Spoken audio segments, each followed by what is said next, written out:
future and definite tense. Today in this video we are going to learn about future and definite tense. ګرانو کدونکو نن په دغه ویډیو کې به مونږه د مستقبل په اړه زده کوو.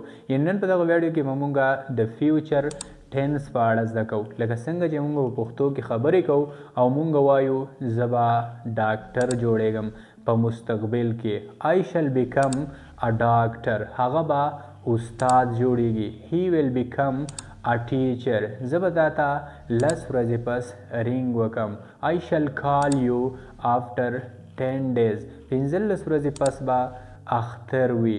هغوی به په چکر راځي وغیره وغیره. نو ګرانو کتونکو کله چې هم مونږه داسې قسم لا سینټنسز استعمالو، کله چې مونږه هم داسې قسم لا جملې استعمالو، نو بیا صرف او صرف مونږ ته د فیوچر اینڈ ډیفینټ ټینس ضرورت دی.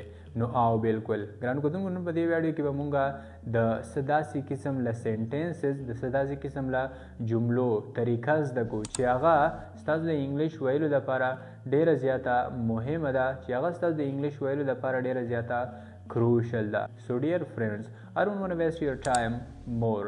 Just here we go.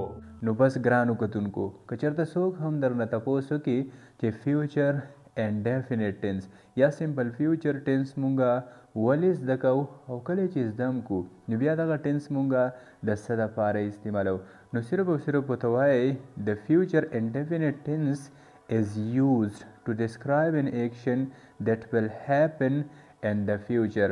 مطلب دا شو چې فیوچر انډیفینټ ټینس یا سمپل فیوچر ټینس استعمالیږي چې وضاحت وکړو، چې بیان کو یو کار چې هغه به په مستقبل کې کیږي، په راتلونکي وخت کې به کیږي. په اسانو الفاظو کې ګرانو کتونکو فیوچر انډیفینټ ټینس مونږ په هغه ځای کې استعمالو کله چې مونږ د فیوچر په باره کې، کله چې مونږ د مستقبل په باره کې خبرې کوو، لکه څنګه چې مونږ په دې اگزامپلز کې وکاته. خو ګرانو کتونکو که چېرته اوس مونږ له په رایټینګ کې د فیوچر انډیفینټ ټینس د سینټنسز ضرورت راشي، نو بیا به مونږ لیکو څنګه، یعنی په یو ایسے کې، په یو پیپر کې، په یو لیټر کې، لا په یو بل څه کې مونږ له د لیکلو ضرورت راشي، نو بیا به مونږ لیکو څنګه. خو ګرانو کتونکو او که چېرته مونږ له د سپیکینګ ضرورت راشي، یعنی مونږ له د ویلو ضرورت راشي، نو بیا به مونږ لیکو څنګه. نو هو بالکل ګرانو کتونکو نن په دې ویډیو کې به مونږ هم د ویلو او هم د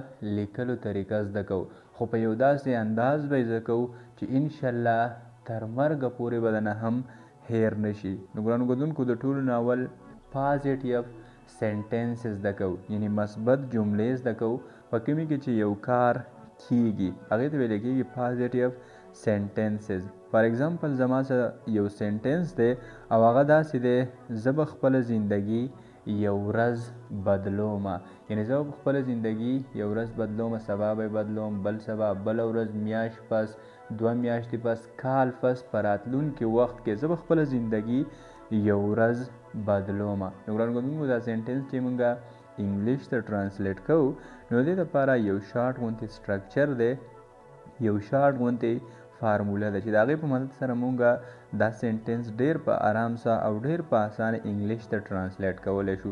یوازې دا نه، څومره چې هم د سمپل فیوچر ټینس پازیټیو سینټنسز دي هغه ټول مونږ په دې فارمولې سره انګلیش ته ټرانسلیټ کولی شو. فارموله داسې ده د ټولو نه اول به مونږ سبجیکټ زده کوو، او سبجیکټ ویلی کېږي کارکوونکي ده، څوک چې په جمله کې کار کوي. زه امید لرم چې په سبجیکټ خو به تاسو پوهیږئ، ځکه چې یو ځلو ته خو مونږ ویل چې سبجیکټ هغه چاته ویلی کېږي څوک چې په جمله کې کار کوي. او په دویم نمبر فارموله وایي ته به لا ویل لګې د سبجیکټ نه پس، لا به شل لګې.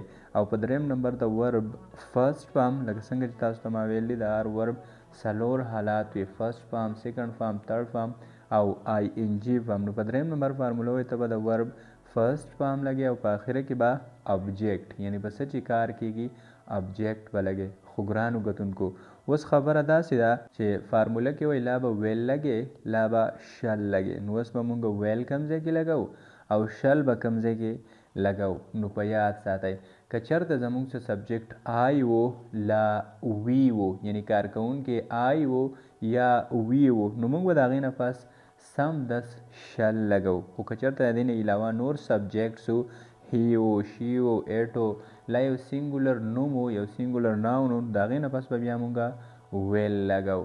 خو یو بله خبره ده که چېرته سبجیکټ آی و وی و هی و شی و ایټ و سینګولر ناون یعنی آل سبجیکټس دا و او د دې نه بس مونږه ویل ولګاو نو بیا به څنګه وي.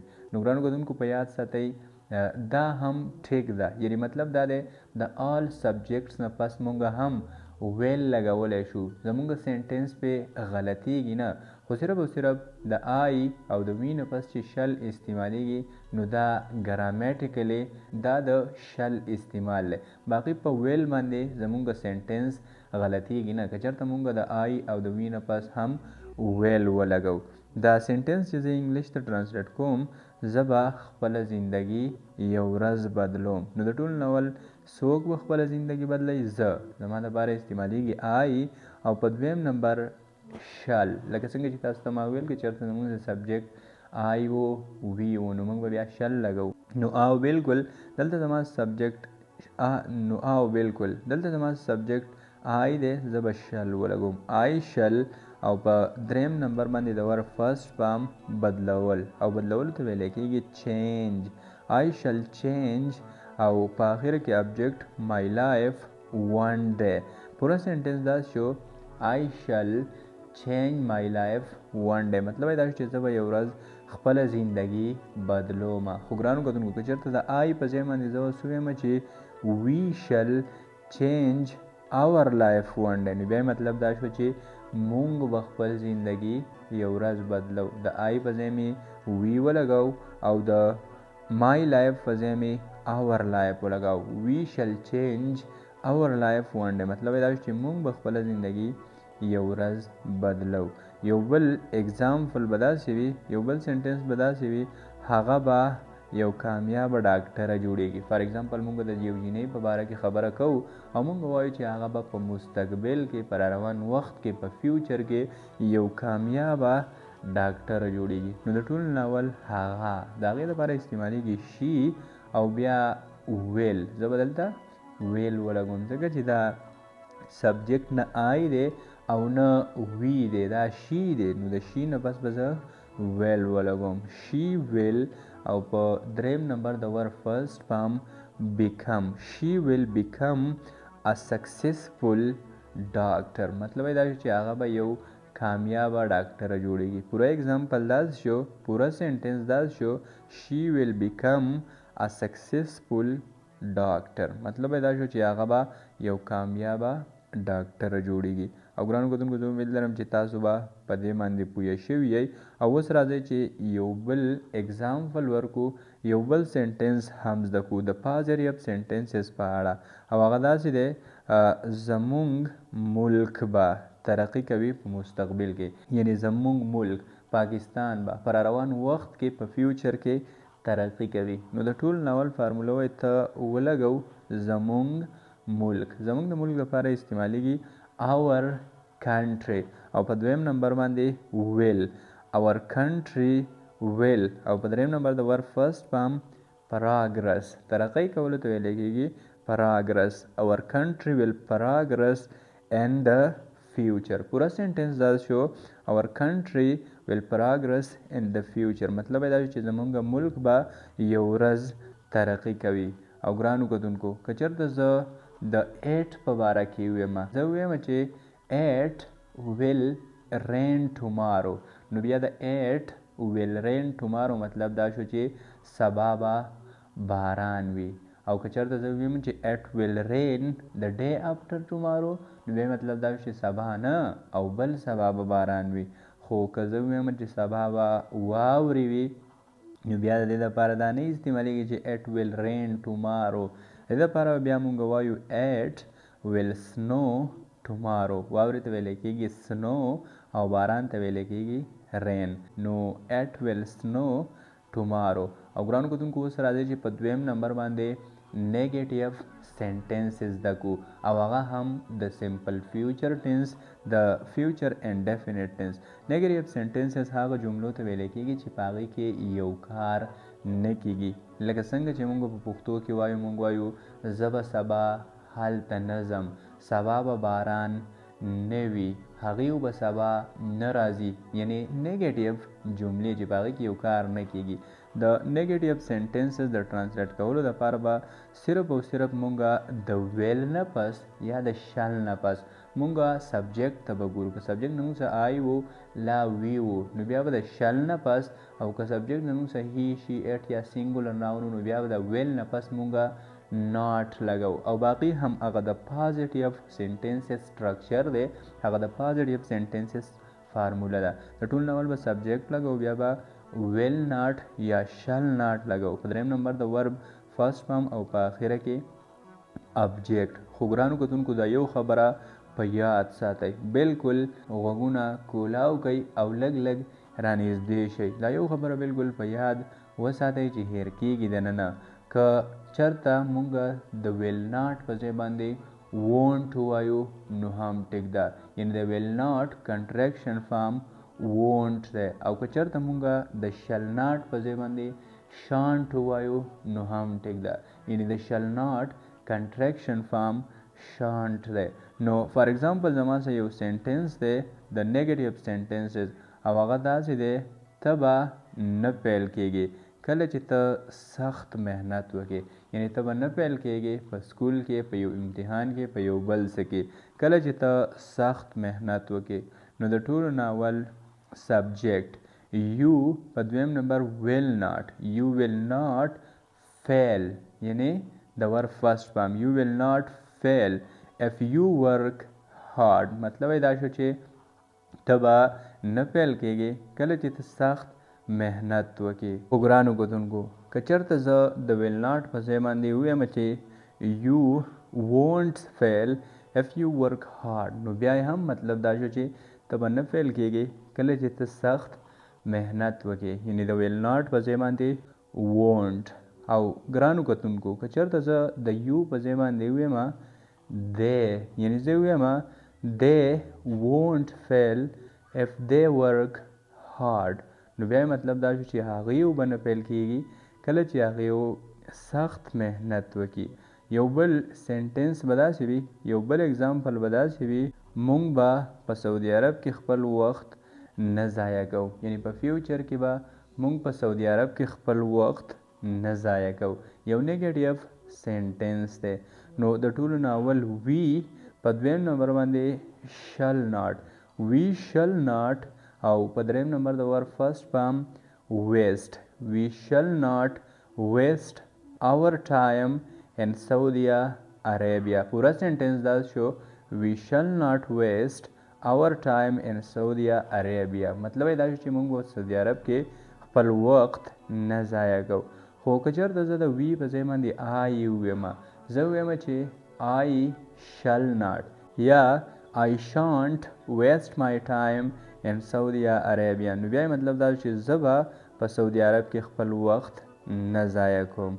او داسې بلها سنټنسز، فار ایگزامپل یو بل سنټنس دی که زه ووایم چې سبا به باران نه وي، د باران په اړه ووایم پیشنګویي ورکړم چې سبا به باران نه وي په فیوچر کې، نو اټ ویل ناٹ یا اټ وونٹ رین ټمارو، اټ ویل ناٹ رین ټمارو یا اټ وونٹ رین ټمارو. او مطلب دا شو چې سبا به باران نه وي.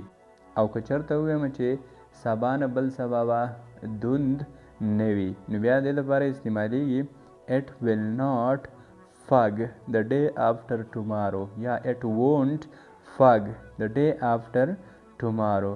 او یوازې دا یو دوه اگزامپلز هم نه چې سبا به باران نه وي یا به سبا دوند نه وي. که د هر موسم په باره کې ویم، که زه د واورې په باره کې ویم، که زه د هوا په باره کې ویم، که زه د طوفان په باره کې ویم، نو صرف او صرف موږ به دغه ناون یعنی رین فگ دا به ګډ کوو، او د هوا نوم د طوفان دپاره چې څه استعمالیږي دغه به استعمالو، زموږ سنټنس به بالکل صحیح راځي.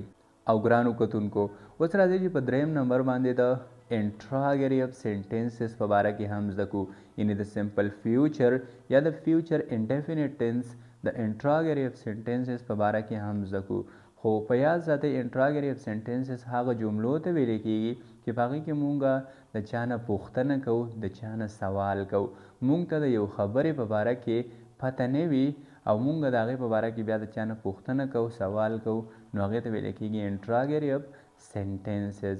لکه څنګه چې مونږ په پښتو کې وایو، مونږ وایو آیا سبا به باران وي، آیا هغې به سبا راځي، آیا سبا به امتحان وي، آیا سبا به د سکول چوټي وي، وغیره وغیره. نو کله چې مونږ پوښتنه کوو نو دغې ته ویلی کېږي انټراګیټیو سینټنسز. او د انټراګیټیو سینټنسز د ټرانسلیټ کولو دپاره به صرف او صرف مونږ د سبجیکټ نه ګس سایډ ته هیلپینګ ورب د سمپل فیوچر ټینس هیلپینګ ورب لګو، یعنی ویل او شل. دا به مونږ د سبجیکټ نه ګس سایډ ته راواړو او په دویم نمبر به مونږ د ویل او شل نه پس سبجیکټ لګو، په دریم نمبر د ورب فرست فارم او په څلورم نمبر باندې ابجیکټ او ساین اف انټروګیشن. او هم په دغه سټرکچر به مونږ د سمپل فیوچر ټینس انټراګیټیو سینټنسز ټرانسلیټ کوو. فار ایگزامپل زما سره یو سینټنس دی، آیا ته به سبا سکول ته راځې؟ یعنی زه یو خپل ملګري ته، یو خپل دوست ته، لا یو بل چا ته وایم چې آیا ته به سبا سکول ته راځې، نو د ټولو نه اول ویل، څنګه چې مونږ وویل چې په سټرکچر کې وایي چې د ټولو نه اول به یا مونږ ویل لګو لا به شل لګو. نو هم هغه د پازیټیو سینټنسز شان د ویل او د شل یوز دی که سبجیکټ زموږ سره آی وو یا وی وو، نو د دې نه مخکې به مونږ شل لګو. خو که چېرته د دې نه علاوه سبجیکټ سو نو بیا به د دې نه مخکې مونږ ویل لګو. نو دلته زموږ سره یو دی نو مونږ به ویل ولګو، ویل یو. او په دریم نمبر د ورب فرست فارم کم، ویل یو کم. او په آخره کې ابجیکټ ټو سکول ټومارو، ویل یو کم ټو سکول ټومارو. او مطلب دا شو چې آیا ته به سبا سکول ته راځې. یو بل اگزامپل به داسې وي، فار ایگزامپل که زه ویم چې آیا سخت محنت کامیابی راوړي، مطلب دا شو چې یعنی زه د چا نه تپوس کوم چې آیا کله چې مونږ سخت محنت وکړو یا یو بل څوک سخت محنت وکړي نو هغه کامیابیږي، هغه پسې کامیابي راځي. نو د دې لپاره د ټولو نه اول به مونږ ویل ولګو، ویل. او په دویم نمبر سخت محنت هارد ورک، سخت محنت ته ویل کېږي هارد ورک، ویل هارد ورک.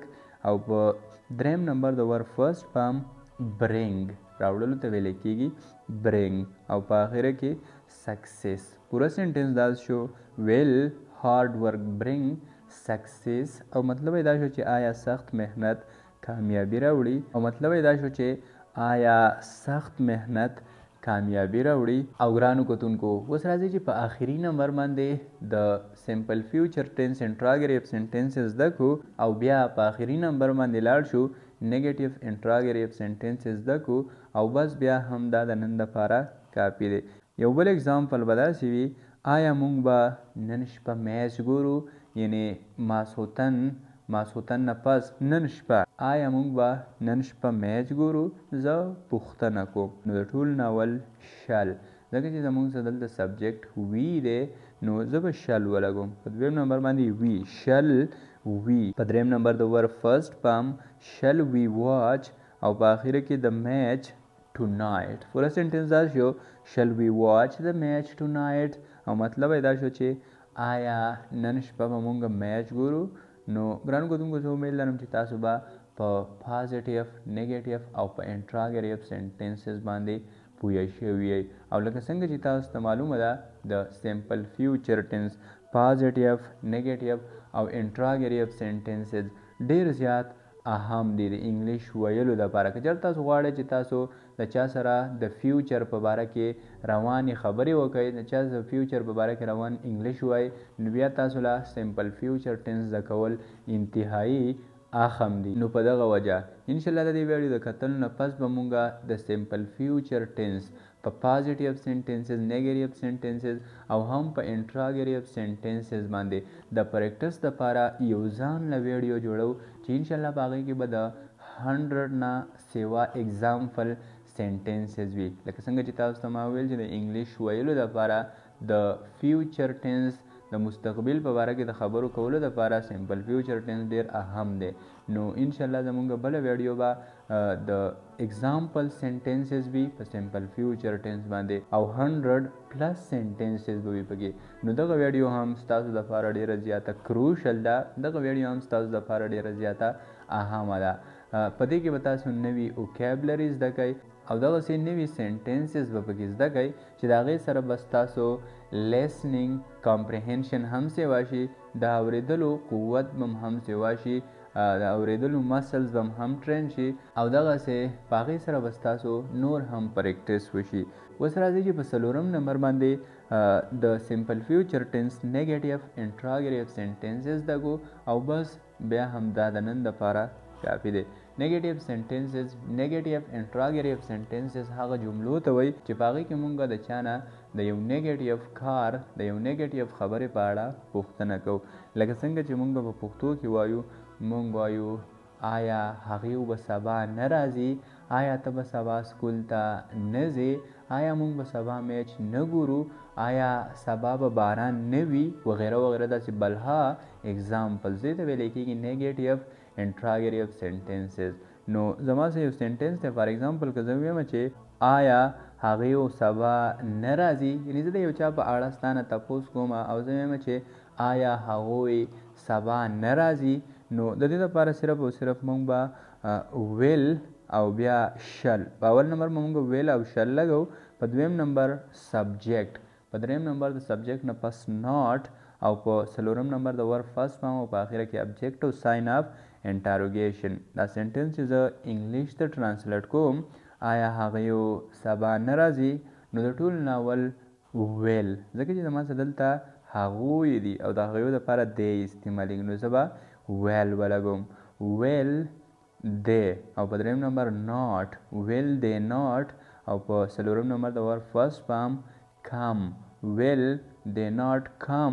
او په آخره کې tomorrow یعنی سبا. پورا سنټنس دا شو will they not come tomorrow او مطلب دا شو چې آیا هغې سبا نه راځي. خو که زه دلته د دې په ځای باندې ولګوم یو، یعنې زه ویم چې آیا ته به سبا نه راځې، نو بیا سنټنس دا شو will you not come tomorrow. مطلب دا شو چې آیا ته به سبا نه راځې.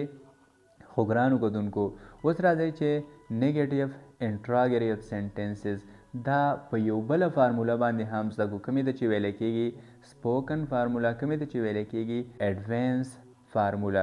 او هغه داسې ده د ویل نه پس به مونږ ناٹ لګو، یعنې د ټول ناول به ویل ناٹ لګو، لا به شل ناٹ لګو. په دویم نمبر به سبجیکټ او په دریم نمبر د ور فرست فارم او په آخره کې ابجیکټ او ساین اف انټاروګیشن. خو تاسو ته ما ویلو که چېرته مونږ سره ویل ناٹ و نو د دې شارټ فارم مونږ ویلی شو وونټ. او بله مې درته دا ویل وه که چېرته زموږ څه شل ناټ و نو د دې په ځای بلکل مونږ ویلی شو شانټ. نو فار ایگزامپل دا زما څه سنټنس دی، آیا هغه به نن سکول ته نه راځي، یعنې زه د یو هلک په باره کې تپوس کوم، لا د یو بل چا په باره کې تپوس کوم، استاد په باره کې تپوس کوم او زه وایم چې آیا هغه به نن سکول ته نه راځي، نو د ټول ناول په نیو فارموله کې فارموله وه چې ته ویل ناٹ ولګو، نو زه به ویل ناٹ ولګوم. او په دویم نمبر باندې سبجیکټ ویل ناٹ هی، په دریم نمبر باندې د ور فرست فارم کم او په آخره کې ابجیکټ ټو سکول ټوډے، ویل ناٹ هی کم ټو سکول ټوډے. او مطلب دا شو چې هغه به نن سکول ته نه راځي. خو که د ویل ناٹ په ځای باندې زه وونټ ویم نو بیا به سنټنس دا شي وونټ هی کم ټو سکول ټوډے، وونټ هی کم ټو سکول ټوډے. او مطلب دا شو چې آیا هغه به نن سکول ته نه راځي. او ګرانو کتونکو د نیګیټیو انټراګیټیو سنټنسز مونږ دوه فارمولې زده کړې، یعنې په دوو طریقو باندې مونږ د نیګیټیو انټراګیټیو سنټنسز انګلیش ته ټرانسلیټ کوو. اولنۍ فارموله اولډ میتھډ یعنې زړه طریقه وه، او دویمه فارموله نیو میتھډ نوي فارموله وه. نو اوس باقي ستاسو چوایس دی چې تاسو په کومه فارموله باندې ټرانسلیټ کوئ. او ګرانو کتونکو که ویډیو هم خوښه شوې وي نو بس هم په دې ځای ورسره ویډیو له یو لایک ورکئ. او که چېرته تاسو غواړئ چې تاسو انګلیش په پښتو کې په خپله مورنۍ ژبه کې او هغه هم صرف او صرف په 2 میاشتو کې زده کوئ، نو بیا انګلیش په پښتو کې د زده کولو لپاره هم په دې زمونږه د یوټیوب چینل سبسکرایب کړئ او په خوا کې ورسره د بیل آیکن بټن دباو کړئ ځکه کله چې مونږ نیو ویډیو اپلوډ کو نو د هغې ویډیو نوټیفیکیشن به د ټولو نه اول تاسو ته درځي او ګرانو کتونکو که چېرته تاسو په انګلیش کې په یو ټاپک کې کنفیوز یاستئ یعنی تاسو په پارټس آف سپیچ کې کنفیوز یئ ایکټیو وایس پیسیو وایس کې کنفیوز یئ ماډل وربس کې کنفیوز یئ 12 ټینسز کې کنفیوز یئ دغسې سپوکن انګلیش او څومره چې هم د انګلیش سره ریلیټډ ټاپکس دي په سوونو تاسو په دې کې په یو کې هم کنفیوز یئ نو بس تاسو د دغه کنفیوژن دپاره موږ ته هم صرف او صرف په کمنټ سیکشن کې یو کامنټ وکړئ او انشاءالله زموږ نیکسټ ویډیو به ستاسو د کمنټ مطابق وي یعنی زموږ راتلونکي ویډیو به هم ستاسو به دغه کنفیوژن وي نو بس د ویډیو کتلو یو جهان مننه د نیکسټ ویډیو پورې په الله سپارم د لوی الله په امان تھینک یو سو مچ تھینک یو